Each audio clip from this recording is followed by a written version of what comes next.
उसने डर और ताकत के सहारे राज किया। एक किंग, एक लेजेंड और शैतान का दूसरा रूप मिस्टर टी अपने 5 भाइयों के साथ यह अफ्रीका का सबसे ताकतवर और डरावना राजा था। लेकिन आज ये बिल्कुल अकेला है, घायल, थका हुआ और 5 ताकतवर शेरों से घिरा हुआ। अब इसके जिंदा बच पाने की कोई उम्मीद नहीं है, लेकिन फिर भी ये लड़ता रहा। इसलिए नहीं क्योंकि इसे अपनी जान प्यारी है, बल्कि इसलिए क्योंकि ये एक मपोगो है। ये कहानी है मपोगोस की। इन्होंने कुछ नहीं से सब कुछ हासिल किया। 5 छोटे कब्स जो बचपन में ही मरने वाले थे, लेकिन शायद किस्मत को कुछ और ही मंजूर था। आगे चलकर ये 5 भाई स्कार, प्रिटी बॉय, रास्ता, किंकी टेल और मिस्टर टी के साथ इसका हाफ ब्रदर और लीडर मखुलू, ये 6 अफ्रीका के सबसे भयंकर शेर बने। लेकिन पावर अच्छों को करप्ट कर देता है, और फिर वो हुआ जिसकी किसी को कल्पना भी नहीं थी। कभी ना टूटने वाले भाइयों का बॉन्ड टूट गया और मिस्टर टी और किंकी टेल ने ईस्ट में जाने का फैसला कर लिया, जबकि मखुलू और बाकी के 3 भाई वेस्ट में ही रहे। अगले कुछ सालों तक इनके साम्राज्य में शांति बरकरार रही। हर तरफ खुशहाली थी। साबी सेंड नन्हे नन्हे शेरों की किलकारियों से महक उठा और मपोगोस का शासन यूं ही बरकरार रहा। लेकिन शेरों के साम्राज्य में एक चीज है जो हमेशा के लिए नहीं रह सकती, और वो है शांति। क्रूगर नेशनल पार्क की गहराइयों में 5 जवान और ताकतवर शेरों का उदय हुआ। द मजिंगलानीस, सत्ता के लिए भूखे, निर्दयी और जंग के लिए पूरी तरह से तैयार। ये वो हर चीज चाहते थे जो मपोगोस ने इतने सालों के मेहनत के बाद खड़ा किया था। लेकिन जब वो साबी सैंड में आए, तब किंकी टेल और मिस्टर टी ने वो किया जिसे सब इम्पॉसिबल समझ रहे थे। ये उस जंग के लिए तैयार हो गए जिसे शायद ये कभी भी नहीं जीत पाएंगे, 2 वर्सेस 5। लेकिन इसके बावजूद भी इन्होंने बड़े ही समझदारी के साथ एक मजिंगलानी शेर को अलग करके उसका काम तमाम कर दिया। पर ये दोनों नहीं जानते थे कि ये जीत इनसे इनका सब कुछ छीन लेगा। इससे पहले भी मपोगोस के 2 पार्ट आ चुके हैं, उनका लिंक मैं नीचे कमेंट में दे दूंगा। अब हम अपनी कहानी में वापस आते हैं। इन्हें देखिए, ये 2 वॉरियर्स, जख्मी पर अजेय। किंकी टेल एक जेंटल जाइंट, इसके पंजों से बहुत खून आ रहा है। मिस्टर टी एक ज्वालामुखी, इसके चेहरे पे घाव के ताजा निशान है। इन्होंने नामुमकिन को मुमकिन कर दिखाया है, लेकिन इस वक्त ये जख्मी है और थके हुए भी। और अफ्रीका के जंगलों में जख्मी होने का सीधा सीधा मतलब होता है मौत। और फिर जैसे ही जंगल में अंधेरा और घना हुआ, वो आ गए। अपने भाई के मौत के बाद मजिंगलानीज बदले की आग में झुलस रहे थे, और इस बार ये अपनी पिछली गलती को नहीं दोहराएंगे। ये चारों भाई एक साथ मौत के साए के समान मिस्टर टी और किंकी टेल की तरफ बढ़ रहे थे। और फिर इसके बाद जो हुआ उसने सबको खामोश कर दिया। इन्होंने किसी हाइना के झुंड के तरह किंकी टेल को चारों तरफ से घेर लिया, 4 बनाम 1। पर इसके बावजूद भी किंकी टेल ने अपनी पूरी ताकत के साथ 4 दुश्मनों का सामना किया। लेकिन लॉयल किंकी टेल, जिसने आज तक खुद के लिए कुछ भी नहीं किया, वो ऐसी भयंकर मौत डिजर्व नहीं करता था। इसके गुर्दों को नोच के अलग कर दिया गया, इसके कमर को तोड़ दिया गया और इसे मौत की भीख भी नहीं दी गई। किंकी टेल की दर्द भरी आवाज पूरे सवाना में गूंज रही थी, मानो ये बस अपने दर्द से छुटकारा चाहता हो। अब तक इसने पूरी तरह से जीने की आस छोड़ दी थी, लेकिन इसके बाद वो हुआ जिसे देखकर किंकी टेल में थोड़ी हिम्मत आई। यहाँ अचानक से एक शेर घने अंधेरे को चीरता हुआ बाहर आता है और अकेले ही 4 मजिंगलानीस पर हमला कर देता है। ये शेर कोई और नहीं बल्कि किंकी टेल का अपना भाई मिस्टर टी था। मिस्टर टी अपनी परवाह किए बिना किंकी टेल को बचाने के लिए इस जंग में कूद गया। इसे पता था कि ये इस जंग को नहीं जीत सकता है। इसे पता था कि इसका भाई अब मरने वाला है, लेकिन इसके बावजूद भी ये लड़ा, क्योंकि असल भाई यही करते हैं, वो एक साथ मरते हैं। अब तक मिस्टर टी पूरी तरह से डेस्परेट हो चुका था, क्योंकि ये अपनी पूरी जी जान लगाकर भी मजिंगलानीस को हरा नहीं पा रहा था। अपने जीवन में पहली बार ये इतना कमजोर महसूस कर रहा था। और फिर इसके बाद मिस्टर टी के पास दूसरा कोई विकल्प नहीं बचा। इसे समझ आ गया कि अब ये अपने भाई को नहीं बचा सकता है। फिर मिस्टर टी एक भारी पछतावे के साथ यहाँ से पीछे हट गया।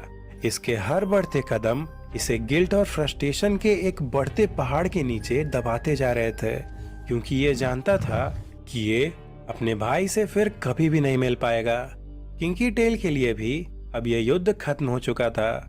इसकी नजरें लंबे लंबे घासों में गायब होते हुए अपने भाई पे गड़ी थी, पर यह नाराज नहीं था। शायद ये बस अपने पुराने पलों को याद करके सुकून से मरना चाहता है। फिर अंधेरा खत्म होता है और एक नए दिन की शुरुआत होती है। मपोगोस का किंगडम अब आधा हो चुका है। किंकी टेल सभी मपोगोस में से सबसे बहादुर और लॉयल अब जा चुका है।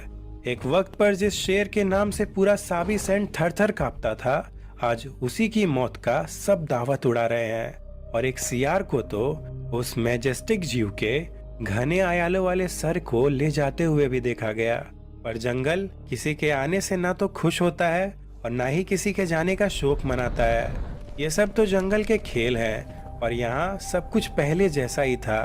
पर कोई है जो अब कभी भी पहले जैसा नहीं हो पाएगा, और वो है मिस्टर टी। पिछली रात इसने बस अपने भाई को नहीं खोया, बल्कि इसने अपना सब कुछ खो दिया है। अगर हम ध्यान से देखें तो मिस्टर टी के पूरे जीवन में सिर्फ एक किंकी टेल ही था जो हर सुख दुख में, जीवन के हर क्षण में इसके साथ खड़ा रहा। एक वही था जो मिस्टर टी को एक बिना दिल के दरिंदे के तरह नहीं, बल्कि एक भाई, एक साथी की तरह देखता था। आज पहली बार मिस्टर टी को ये जंगल इतना खाली लग रहा था। बिना किंकी टेल के इलाके और बाउंड्रीज का भी अब कोई मतलब नहीं रह गया था। दुनिया के लिए तो मिस्टर टी अब भी एक निर्दयी मपोगो ही था, लेकिन इसके खुद के लिए ये बस एक ऐसा भाई रह गया था जो पीछे छूट चुका था। उस रात की यादें अब इसे जीवन भर डराएंगी, और उसी दिन के बाद से मिस्टर टी पूरी तरह से बदल गया। इसके अंदर जो बचा कुचा दिल भी था, अब वो भी पत्थर का हो गया। इसके बाद मिस्टर टी ने बिना कुछ सोचे वेस्ट में जाने का फैसला कर लिया, जहाँ पर इसके बाकी के भाई रहते थे। ये एक बड़ा ही बोल्ड फैसला था, क्योंकि वेस्ट में अब भी मखूलू का राज था, जिसके साथ इसने बगावत की थी। लेकिन इसके बावजूद भी यह वापस से अपने भाइयों के पास जाता है। इधर मखूलू, एक महान राजा, अपने नन्हे बच्चों से घिरा हुआ अपने साम्राज्य में बहुत ज्यादा खुश था। मिस्टर टी ने इन सब से दूर जाने का फैसला किया था। लेकिन अब देखना यही है कि जब खून से सना मिस्टर टी वापस आएगा, तब मखूलू इसके साथ क्या करेगा। इनका रीयूनियन बहुत ही ज्यादा शॉकिंग था, क्योंकि जंगल में आज से पहले ऐसा कभी भी नहीं हुआ था। मिस्टर टी हार कर, टूट कर और घर में आने की विनती करता हुआ खड़ा था, और मखूलू, जिसे इसने ठुकरा दिया था, वो भी इसकी मौजूदगी से अनजान नहीं था। उसके पास पूरा हक था कि वो मिस्टर टी को वापस से परिवार में ना आने दे। लेकिन शेर भी दर्द को समझते हैं। दूसरे भाई प्रिटी बॉय, रास्ता और स्कार ने परिवार में इसकी वापसी का स्वागत किया, और वो इसे देखकर बहुत ज्यादा खुश भी थे, क्योंकि इन्हें भी वो दिखा जो हमें दिख रहा है। ये वो अहंकारी शेर नहीं है जिसने अपने भाइयों को छोड़ दिया था, बल्कि ये एक टूटा हुआ जानवर है जिसने अपना सब कुछ खो दिया है। और मखूलू ने भी इसे एक्सेप्ट कर लिया, जैसे एक वक्त पर स्पार्टा प्राइड ने इसे एक्सेप्ट किया था। पर एक्सेप्टेंस का मतलब ट्रस्ट नहीं होता है, और शायद मखूलू को कभी भी मिस्टर टी का भरोसा करना भी नहीं चाहिए था, क्योंकि आगे जो हुआ उससे मिस्टर टी ने यह साबित कर दिया कि कभी कभी टूटी चीजों को फिक्स करना नामुमकिन होता है। किंकी टेल को खोने के गम ने मिस्टर टी को जेंटल नहीं बनाया था, बल्कि उस घटना ने इसे अब पूरी तरह से एक दानव बना दिया था। और अब अपने दुख से भागने के लिए इसने खुद को एक नया लक्ष्य दे दिया है। लक्ष्य अपने पुराने सपने को पूरा करने का। ये सपना इसने तब देखा था जब 6 मपोगोस एक साथ थे, और उसी सपने के वजह से मपोगोस टूटे भी थे। वो सपना था मपोगोस का राजा बनने का।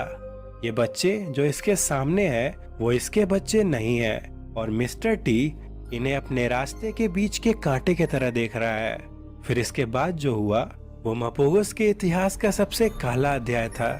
मौत के किसी साए के समान मिस्टर टी एक एक करके अपने ही भाइयों के बच्चों को मारने लगा। वही मासूम बच्चे जो अभी कुछ दिनों पहले तक अपने पिता के अगल बगल खुशी से उछल कूद मचा रहे थे, आज उन्हीं बच्चों का एक एक करके शिकार होता जा रहा था। और इनके पिता मखूलू, प्रिटी बॉय, रास्ता और स्कार ये सब कुछ समझ रहे थे, लेकिन इसके बावजूद भी इन्होंने ये सब होने दिया। ये बात सच में किसी को भी समझ नहीं आई कि इन्होंने ऐसा किया क्यों। मिस्टर टी ने तो ऐसा इसलिए किया जिससे शेरनियां वापस से हीट में आए और वो इसके बच्चों को जन्म दे, जिससे इसकी लेगेसी आगे बढ़े। इस वक्त तक मखूलू सिर्फ नाम का ही राजा रह गया था और मिस्टर टी अपने सपने को सच बना चुका था। ये मखूलू को हटाकर मपोगोस के गद्दी पर खुद बैठ जाता है और उनका लीडर बन जाता है। लेकिन इस सपने ने इसे वो शांति और खुशी नहीं दी जिसकी इसने हमेशा से कल्पना की थी, क्योंकि इसके बुरे कर्मों की वजह से इसका हर अपना इससे दूर हो चुका है। और जब आपके अचीवमेंट्स पर खुश होने वाला कोई रहेगा ही नहीं, तो आप उन अचीवमेंट्स का करेंगे क्या? असल मायने में देखा जाए तो मिस्टर टी के खुशी की चाबी सिर्फ और सिर्फ किंग की टेल ही था, जो अब कभी भी वापस नहीं आ सकता है। अगले 2 सालों तक मपोगोस का राज यूं ही बरकरार रहा, लेकिन जो साम्राज्य खून के सहारे बनाए जाते हैं उनका अंत निश्चित होता है। मपोगोस एक समय पर पूरा साबी सेंट ही इन 6 भाइयों के कंट्रोल में था, लेकिन आज इनके खुद के साम्राज्य की नींव भी डगमगा रही है। पश्चिम से मजिंगलानीज इनके इलाके को खाते जा रहे थे और इसके ऊपर से अब कई नए दुश्मनों ने भी इनके इलाकों को गिद्धों की तरह घेरना शुरू कर दिया था। और फिर इसके बाद एक ऐसी खबर आई जिसने इनके बचे कुचे कॉन्फिडेंस को भी चकनाचूर कर दिया। प्रिटी बॉय और रास्ता कहीं गायब हो गए, पर किसी को भी इनके जाने का असली कारण नहीं पता चला। कुछ ने कहा कि ये अपनी नेचुरल मौत मरे, कुछ की माने तो इनकी मौत मजिंगलानीज या दूसरे दुश्मनों से लड़ते हुए हुई, और कुछ इस हादसे का जिम्मेदार शिकारियों को मानते हैं। पर जो भी था, इस हादसे के बाद मपोगोस बहुत ज्यादा कमजोर हो गए। मखूलू को ही देखिए, अब ये 14 साल का हो चुका है और इसका भाई स्कार 12 सालों का। जंगल में एक शेर के लिए 12 साल की एज को क्रॉस करना बहुत ज्यादा रेयर होता है, इसीलिए इनके लिए ऐसा कर पाना वाकई में कमाल की बात थी। अब भले ही इस वक्त इन तीनों में सबसे ताकतवर मिस्टर टी हो, लेकिन अब भी सब मखूलू को ही अपना राजा मानते हैं और एक एक करके अपने 3 भाइयों को खोने के गम ने इसे और कमजोर बना दिया है। इस वक्त तक सबको पता था कि अब मपोगोस का अंत बहुत दूर नहीं है, लेकिन ये कोई नहीं जानता था कि ये कब और कैसे होगा। और फिर आया मार्च 16, 2012, वो दिन जिसने सब कुछ खत्म कर दिया। उत्तर से 5 लड़ाकू शेरों का एक गठबंधन, जिसे सब सिलाटिस के नाम से जानते थे, वो मपोगोस के इलाके में आ धमके। जवान, भूखे और मपोगोस के खून से अपनी दास्तान लिखने के लिए तैयार। और यहाँ आते ही इन्होंने मिस्टर टी को अकेला पा लिया। और फिर इसके बाद जो हुआ वो शेरों के इतिहास का सबसे दर्दनाक परंतु बहादुरी से भरा हुआ युद्ध था। इन 5 ने मिलकर मिस्टर टी पर जोरदार हमला कर दिया और जब तक गाइड्स उस जगह पर पहुंचे तब तक मिस्टर टी को ऐसे घाव आ चुके थे जिसके बाद ये शायद दोबारा कभी भी नहीं चल पाएगा।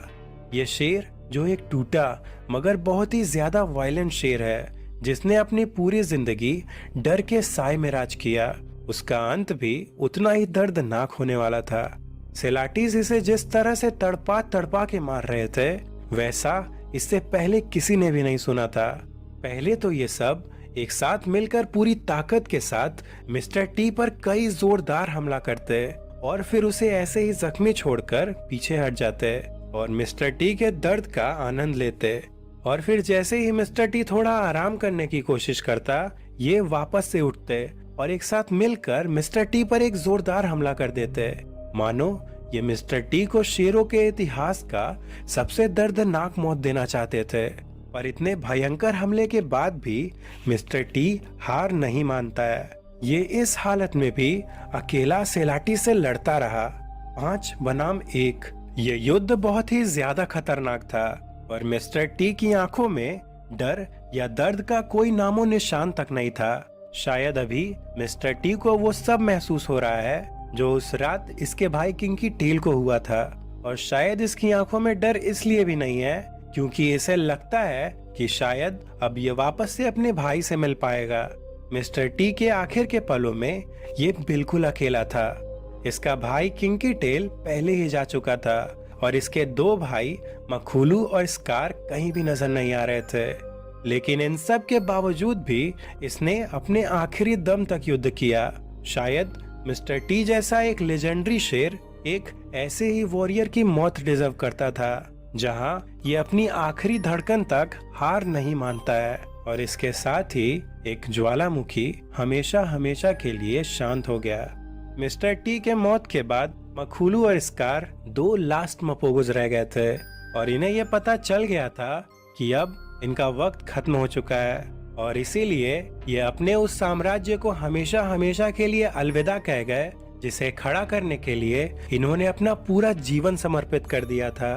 वो सब लड़ाइयाँ, वो सब घाव और अनगिनत दिनों की मेहनत, वो सब व्यर्थ हो चुका था और भाइयों का शासन खत्म हो गया।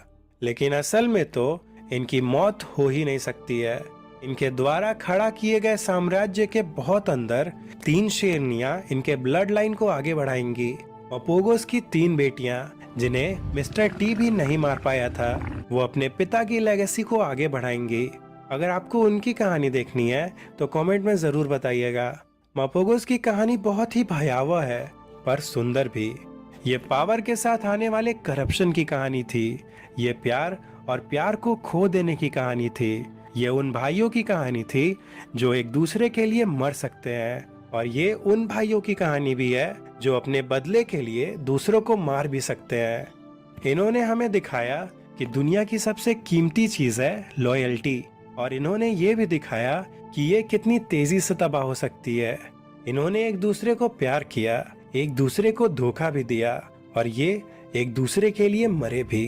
और अंत में ये हमारे जैसे ही प्रतीत होते हैं। इनमें भी खामियां हैं, ये भी टूटे हुए हैं पर ये भी सुंदर हैं और इन्हें कभी भी भूला नहीं जा सकता है। आप देख रहे थे वाना टेल्स और ये कहानी थी मपोगोस की, उनके लेगेसी की।